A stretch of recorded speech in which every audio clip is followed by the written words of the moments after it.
Welcome to a Monday edition of Autoweek TV.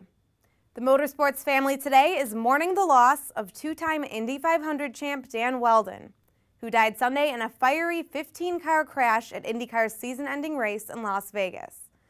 Wheldon, who was competing for a $5 million bonus and had to start the race from the back of the pack, got caught up in the crash on lap 12 of the race. His car got airborne and slammed into the track's outside wall. Drivers Will Power, Pippa Mann, and J.R. Hildebrand were also taken to a nearby hospital after the crash. Power was released Sunday, and the other two were kept overnight for observation. Wheldon, who was 33 years old, won this year's Indianapolis 500 in dramatic fashion when Hildebrand hit the Turn 4 wall on the last lap. But Wheldon had been unable to find a ride for the full IndyCar season. The race series put him to work as the test driver for its new chassis and engines, which debut next spring. Late last week, Wheldon told Autoweek that he was close to signing a deal to drive next year for Andretti Autosport, the team he won his first Indy 500 with in 2005. We at Autoweek extend our prayers and condolences to Wheldon's wife and children. A pall also hangs over the Lucas Oil Off-Road Racing Series today after one of its stars, Rick Huseman, was one of 3 people killed in a plane crash Sunday near Barstow, California. Huseman, who was 38, was the defending Pro 4 champion in the race series. Earlier this year, he scored his 50th victory. Our prayers and condolences go out to his wife and child. Now some news from the car world. Chrysler and Fiat CEO Sergio Marchionne is not a big fan of hybrids, but he acknowledges that Chrysler will have to build more of them to meet stricter fuel economy standards coming in 2025. Chrysler is working on a hybrid version of the 300 sedan, and that's due in 2013. Marchionne told Automotive News, "I have no other way of getting the 2025 numbers than by going to hybrids."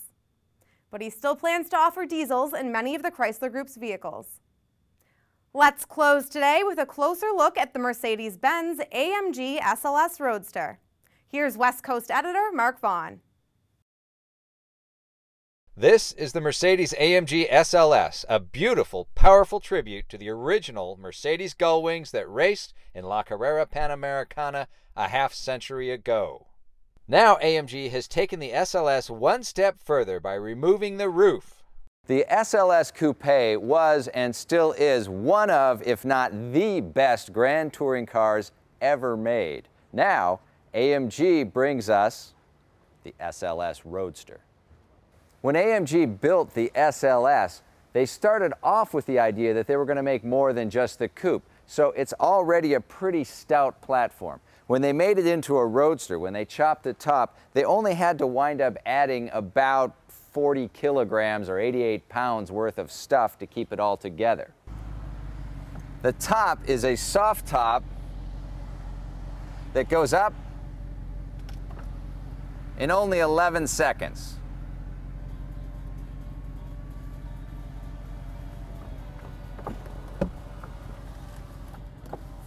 And it's fully automatic. So we're driving through a crowded city, and it is still extraordinarily comfortable. We have the top down. It's a beautiful day here in the south of France, and the car is perfectly appropriate for this kind of driving. Since the SLS was designed from the outset to accommodate a soft top, additional structural reinforcements were limited to slight modifications of the door sills and some cross bracing, all of which added only 4.4 pounds to the body in white, making that structure just 245 pounds in the Roadster. Total weight increase to make the coupe into a convertible was only 88 pounds, for a curb weight of 3,652 pounds, according to European standards. Total increase in fun, meanwhile, was considerably more so.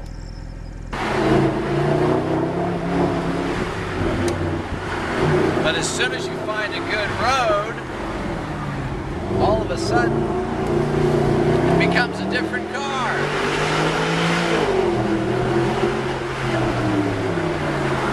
The whole thing was designed with a low center of gravity in mind. The engine is mounted in front but is pulled back as far as possible for better weight distribution. Combined with a rear 7-speed dual-clutch automatic transaxle, the weight balance is a sporty 47% front, 53% rear. Even the oil pan was replaced with a dry sump system to cram the engine lower.